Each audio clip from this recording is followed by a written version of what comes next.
Greetings, this is Dr. Willie Jolley, and I want to welcome you to my new Willie Jolley Wealthy Ways podcast series. We have been overwhelmed with the responses that people have shared from listening to these messages on my SiriusXM show over the years. Those listeners, and they're sharing my show with their network, telling people about it, telling their family members, their friends, and their coworkers about this show and the impact it's having on their lives. That's the main reason that this show is now #1 for self-help in America, and I'm very grateful. Yet, we realize that many people do not have satellite radio and therefore could not experience for themselves the message. They could not get it for themselves. So we are now sharing these messages with everyone via this new podcast. Enjoy it and share it with your network. And let's help even more people to do more, be more, and achieve more. Tell everybody so that they can live a Wealthy Ways life as well. Welcome to the new Willie Jolley Wealthy Ways podcast. And remember, your best is yet to come. The outstanding 5 speakers in the world. Inducted into the Speaker Hall of Fame. Award-winning singer. Best-selling author. And now, here's Willie Jolley. Are you tired of crying and complaining? Tired of feeling like life don't treat you fair? Do you see so many others moving on while you're steady going nowhere? Have you maybe come to the conclusion that there's nothing at all that you can do? Well, just look in any mirror and you'll see who is really truly stopping you. And we are live in living color across America. This is Willie Jolley on the Willie Jolley Wealthy Ways radio show. And I am so excited to have you as my guest and all over across the country as you're listening, whether you're at your workplace or whether you're in your home or whether you're listening over the internet. We've got a dynamite show for you, one that I'm so grateful for. One of my friends, and I'm grateful to call him a friend. Years ago, I was a jingle singer. Many of you know that. And I did a jingle for a new TV network. And it went like this: BET, Black Entertainment TV. And the gentleman who I am interviewing is a friend, and all of you know his name, the one and only Bob Johnson. Hey, Bob, how are you? Hey, Willie, good to hear your voice, and I'm delighted to hear that BET jingle. Brought back memories. Remember those days? I remember when you were actually on River Road, and I met with Jeff Lee, and he said, we need a jingle. And so my brother and I did a jingle for BET, and you guys liked it and played it a lot and helped us to establish our jingle business, and it just grew from there. So thank you so much for your taking the impact on 2 young entrepreneurs who had a dream. Well, thank you very much. We were all in the same boat, and I think the boat's done pretty well. Oh, yes, it has. Well, look, first of all, I always thank God for another day and another opportunity to be on the radio and to be in live, just thankful. And then I just am thankful for you, Bob, because you have set a model for so many of us to see that it is possible. You have obviously, for those who know you and know your story, you started as a congressional staffer who got a dream, just got an idea, and you didn't just sit on it, you made it happen. And what I wanted to share with folks is that it takes the dream, but it takes action. And also the fact that you are somebody who has created wealth, not just riches, because sometimes people become accidentally rich. They can hit the lottery, or they can hit a big shot in a halftime of a game and win $1 million. That's accidental. But to create long-term wealth is not accidental. And so I just wanted to get some of your ideas to help people who want to get a strategy and a philosophy for long-term success. Well, Willie, I think what you said earlier, is in many ways I have been blessed to be a successful entrepreneur. That's not all in my brain. I think it's also in the spirit. Yes. But the fact is that being an entrepreneur first starts with believing in yourself. And every business I've ever started and everything I've sort of launched to try to do in business or as an entrepreneur, it started with the belief that I have the capability to do this, and I'm willing to work real hard to make it successful, and I'm willing to sort of sacrifice to make it successful. And if you've got those three ingredients, and then along the way you meet people who are willing to join your side, either as people who are willing to support you financially, or people who are willing to get involved in your business, or people who want to add their expertise to what you're trying to do to help you, then you begin to see the structure, the foundation forming for a business opportunity. And so that's what I've been successful in doing, is putting those elements together into a solid base. But it really starts with a belief in yourself that you can take on the challenges, take on the obstacles, and not be intimidated by them, but be willing to have that work ethic to get in, as a friend of mine, Butch Lewis, say, get in the trenches, and be willing to work hard and sacrifice, and you'll do all right. Now, you said something in there, and I want people to make sure that he dropped a pearl for everybody. He said you have to create networks, and you did that wonderfully. I think with John Malone, you developed a network with him and others. And so tell us more about the networking part, and also one other thing, sales. You got to be able to sell your idea. Am I right?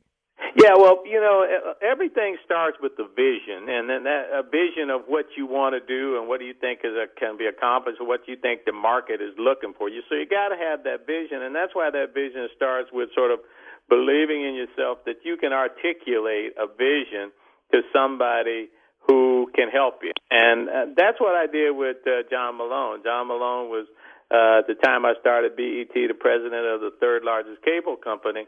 And when I went into him with the idea of BET, I projected in my message to John that I believed in this opportunity. I believed I could do it. I was willing to work hard. I gave him all the information on why I think this was a needed a business opportunity, and one that could be successful. And so, the first thing you got to do is and you got to be prepared to understand that every time you meet somebody, you're meeting an opportunity. And a friend of mine, when I got in the cable business, had this saying to me is, you make your friends before you need them. And that means that when you talk to people, interact with people, you're sending out a message, you're defining yourself. And you don't know whether when that person meets you, whether or not he or she may know somebody else that he can refer you to because he was impressed with who you are and what you believe in, your values and your character. And so that's what networking is about. Networking is impressing people even though you don't know them or don't know if you ever need them. And that goes to how you carry yourself, how you interact, the fact that you build up a trust of integrity and confidence when you do things with people. Those are some of the critical factors in building up those strategic partners or friends that can be helpful to you down the road. So one of the things you're saying is don't be afraid to ask for help when you need it down the road. Am I right? No, absolutely. I mean, particularly in business. I mean, business is about relationships. No one business has ever been successful by one guy. You've got to have. Some people have right brains, some people have left brains. Some people are good at creative, some people are good at numbers. Some people are good at selling, some people are good at processing. All of these things are necessary ingredients in business. So when you go to a business person and say, I need you to help me, you're not just saying help and don't be a part. You're saying, I need you to help me be a part of an opportunity.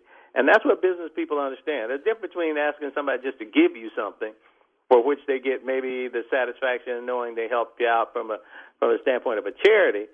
But never be afraid to ask people to be a part of your business idea, your business vision.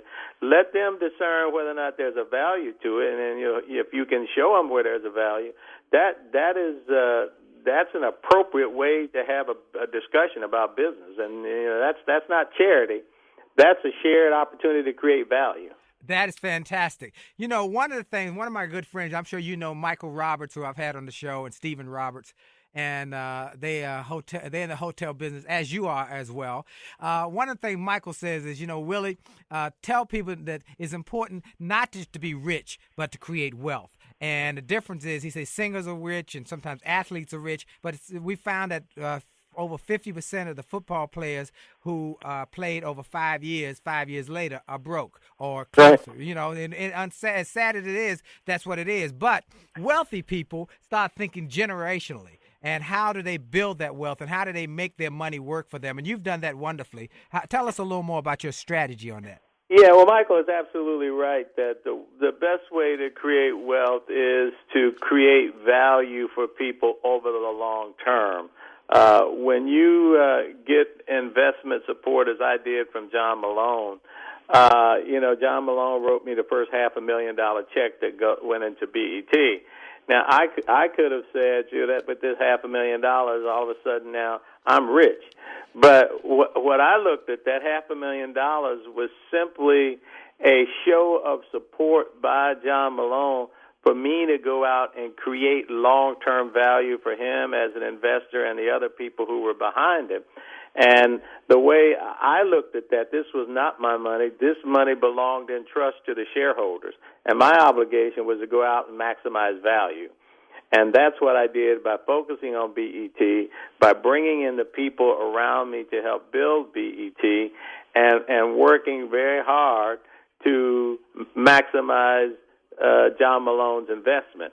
And that's what it really takes to do it. You've got to have the ability to see that you put yourself in a position where what you create is creating value even if you are not there doing it every day. It's called making money while you're sleeping. Yes.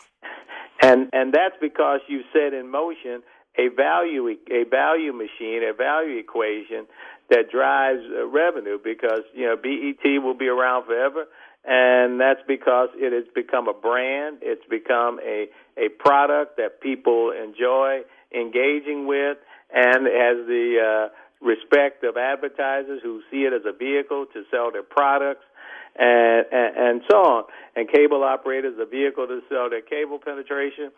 So you create value drivers that will sustain themselves over the long term, and that's how Microsoft Windows is a value driver. Apple's iPod is a value driver.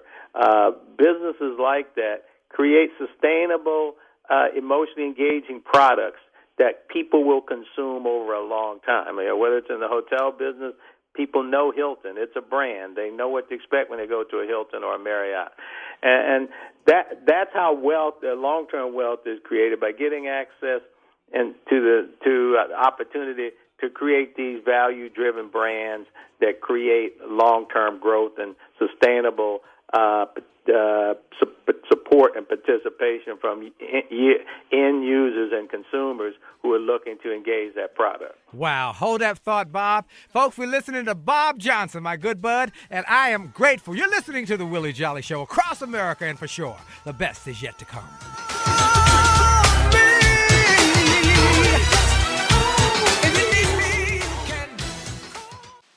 Hi, this is Dr. Willie Jolley, and if you're enjoying this information you're hearing on this podcast, I want to invite you to get even more great information on my new free gift page on my website. Go to wjspeaks.com and hit the All Access badge. On that page, you will find information and resources specifically designed to help you to have greater success. Free ebooks, music, all sorts of interesting and informational interviews from my XM show. I'm telling you, this is a great page. And why do I do it? Because I've learned that the more we give, the more we get. And the more we help other people to grow and go to the next level, the more we receive in our business. So we want to help you. Tell your friends about it. Go to Facebook and get my information. Go to my website, get my free resources, and get on wjspeaks.com and hit that All Access badge. It looks like a backstage pass. Click it. You'll get behind-the-scenes information to the special page to help you grow. All we want in return, all we ask, is that you pass it on, because the more you give, the more you get. This is Dr. Willie Jolley. Have a great day. My guest today is one of my, I call him my mentor.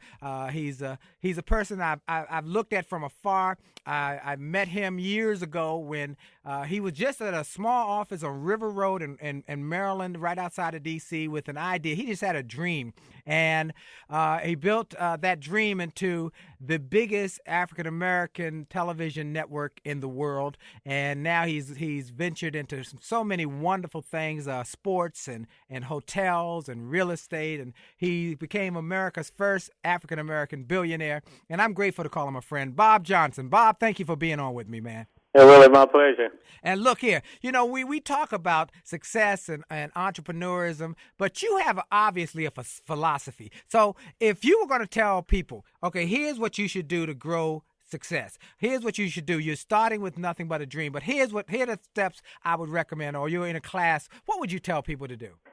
Well, I would tell them the following, Willie. I'd say, first of all, you got to have a vision of what you think you want to accomplish, and that means you've got to sort of have, and in some cases with entrepreneurs, it's just an instinctive vision.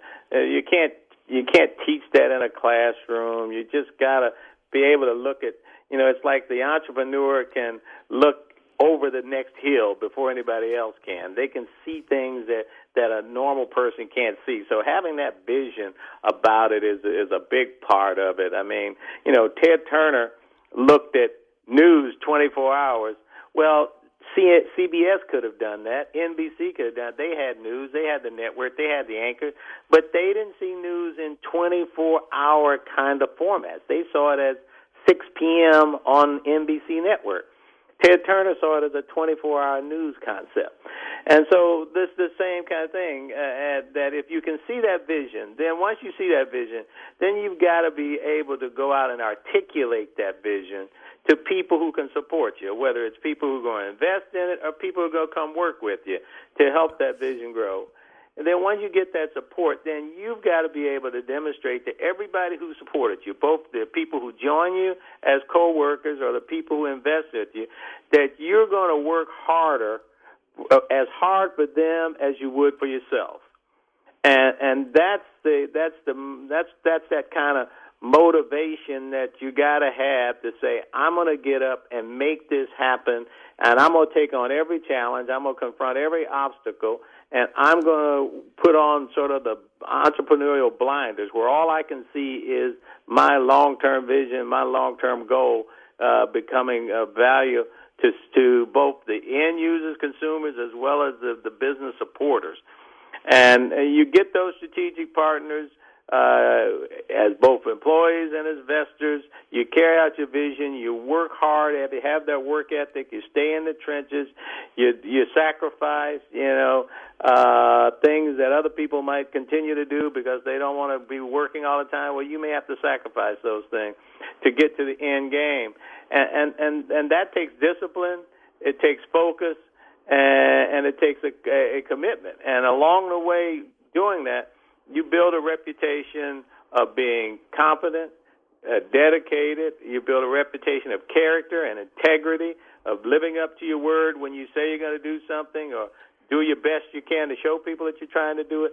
All of those ingredients, when you put them all together, form that foundation, that basis for success. And those are the character traits, I think, that every entrepreneur possesses, and it's the character traits that anybody who wants to be successful in business, I think they'd be smart to adopt. Well, now let me ask you, did you come from an entrepreneurial family, or are you a first-generation entrepreneur? I'm a first-generation entrepreneur. My parents, both my parents were working-class people, worked in factories in Illinois after we moved up from Mississippi. They both worked in factories. Now, they understood the value of education. My mother was a former teacher when she was in Mississippi. But they understood the value of education, so that they impressed upon me and all my brothers and sisters. So I understood that. But I think I became an entrepreneur when I realized I couldn't work for anybody else. So. Well, you know that, and that sometimes is what pushes it out the nest. Because I was intrigued. I say, okay, he's a first generation, and yet he had such a steel will to not buckle under the obstacles. You know, the obstacles were just huge in front of you.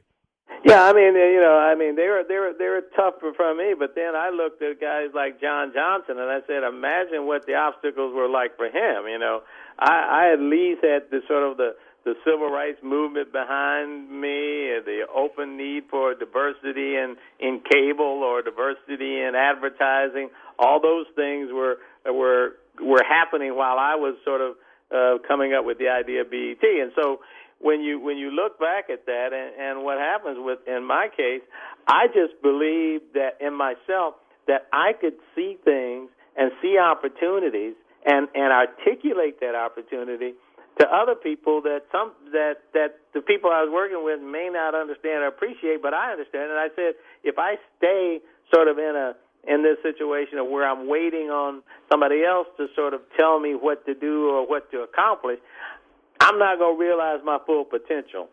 So I started just very early on saying, I'm going to make my own destiny by going out and taking risk. I mean, you got to be willing to take risk, and you got to be willing to fail. And failure is not something you should be afraid of. Failure is just something saying, okay, try it this way the next time, or try something different the next time.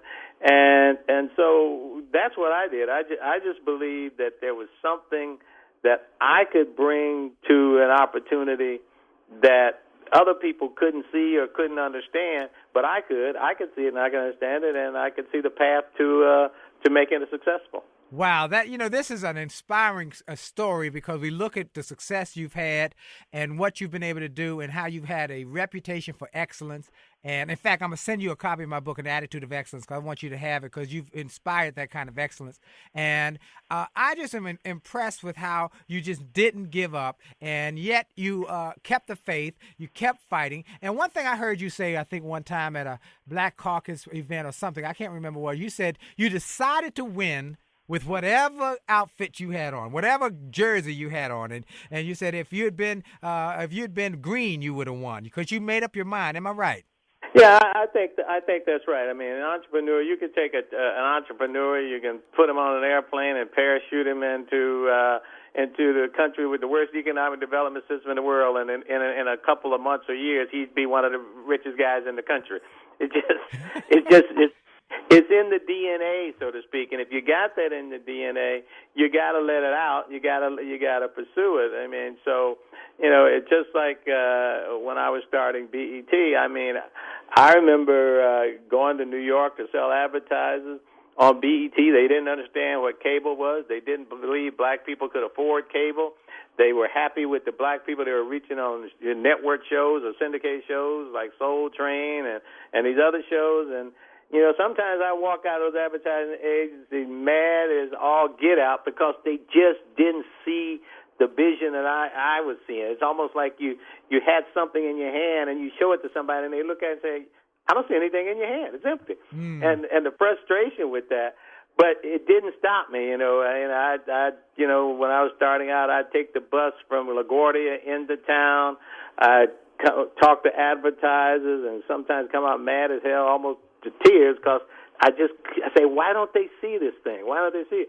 And the same way with getting cable operators to carry a program. Okay, carry the program because you need this diversity. Well, we don't have any blacks in our cable system. Well, carry it anyway because it's something that's important for this country. And you sold this in every way you can, but you never gave up. Wow. And I remember going out to Hollywood one time. I'll never forget this, going to one of those big fancy hotels, going out to Hollywood, some big plush Hollywood event, and all the stars back in the day were there. And I'm driving up while everybody else is driving up in their fancy cars at this hotel. I drove up in this rented Chevy station wagon with a whole lot of brochures and boxes in the back, going to a cable convention and going in and talking to these stars at the time about this thing called BET. And they looking at me like, you going to start a channel that's going to hire me, and you driving around in a red, dirty station wagon?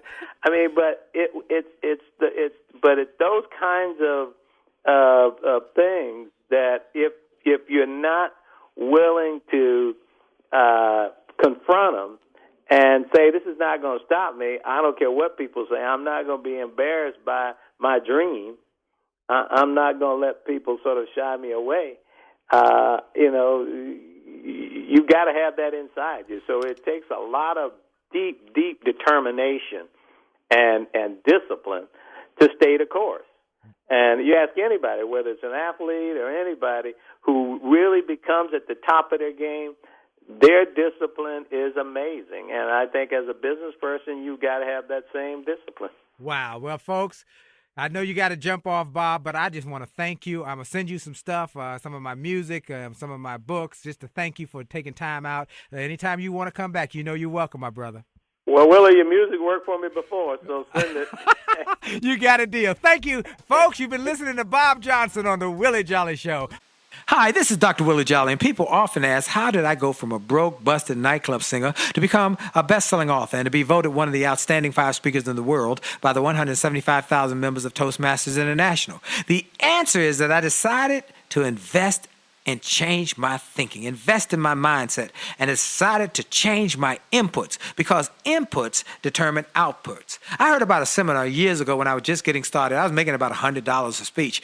And I heard this seminar that was creating millionaires, and it cost $10,000, but the guy was getting results.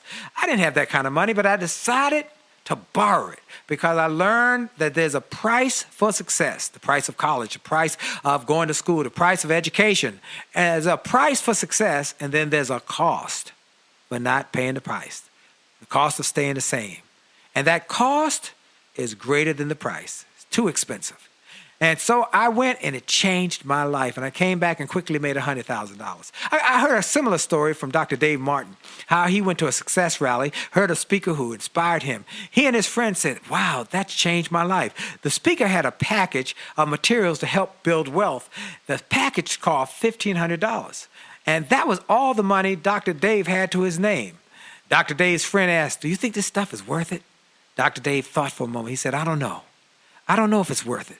But I do know that I'm worth it. I'm worth it. He invested that money in that package and used the materials to grow his thinking. He grew his mindset.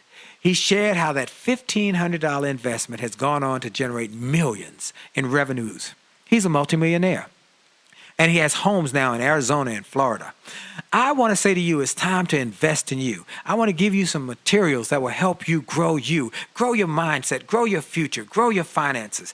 Go to wjspeaks.com/billionaire.